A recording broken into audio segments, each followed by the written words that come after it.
Азыр кеч күз болгону менен күнөскананын ичи жайкы күндөрдү элестетет. Ичи жылуу, от жагылып, абанын температурасы бадраңдардын өсүүсүнө ыңгайлуу. Дыйкан Нуржан Байжигитов сапаттуу түшүм алуунун аракетинде. Урукту күздүн алгачкы айынын башында эккен. 1-2 күндүн ичинде терип сатыкка чыгара баштайт. Азыркы баасы 60-65 сом болуп атыр, оптовый баасы. Анан ошол улам күн сууп неткен сайын улам бадыраң эмелер көтөрүлүп кетет да. Бул декабрь, где-то өзү бир 3 ай ушул убакка чейин бере берет да. Күн суук, катуу суук болгонго чейин ушундай убакыт болуп бере берет. Эми Кудай буйруса, биздин азыр климат декабрдын ичи, ноябрдын ичинде жылуу болуп атпайбы? Ошол убактарда азыр менин пландап атабыз, ушу жаңы жылга чейин ошо болсо деле дурус болот деп. Мында азыр болжолу менен 1000 даана бадыраң өсүп турат. Жайкы күндөрү күнүнө терип жешсе, күн суук тартып баратканына байланыштуу 2 күндө бир ирет үзөт. Дыйкан органикалык азыктарды гана колдонот. Түшүмдүн сапаты жакшы болгондуктан кардарларды да көп. Айтымында сырттан ташылып келген бадыраңга салыштырмалуу жергиликтүү күнөсканалардагы бадыраңдар кыйла жакшы.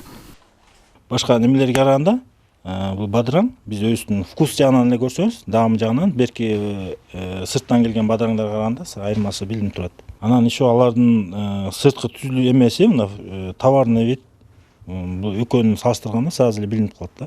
Алардыкы еще кымбатыраак болсо, буну арзаныраак берсең, бул конечно бул бадыраңдар өтөт да. Күнөскана Талас районунун Нуржанов айыл аймагында жайгашкан. Дыйкан өзүнүн күчү менен тургузган. Эми 4 соттук күнөскананы 20 соттукка чейин кеңейтүүнү көздөп келет. Бирок каражаты жетпейт. Мамлекеттен кепилденген жеңил насыядан ала албай, 1 жылдан бери чуркап колдоо таппай келе жатканын айтат. Негизи ошол сиз көрүп турбайсыздар, ушул жердин баары күнөскана болуш керек да, эменин баардыгы. Чоң тигиден ошого бир аз каражат керек да. Мамлекеттен жардам ошол да. Жанагы арзан пайыздагы эмелер берип койсо ошол болот да.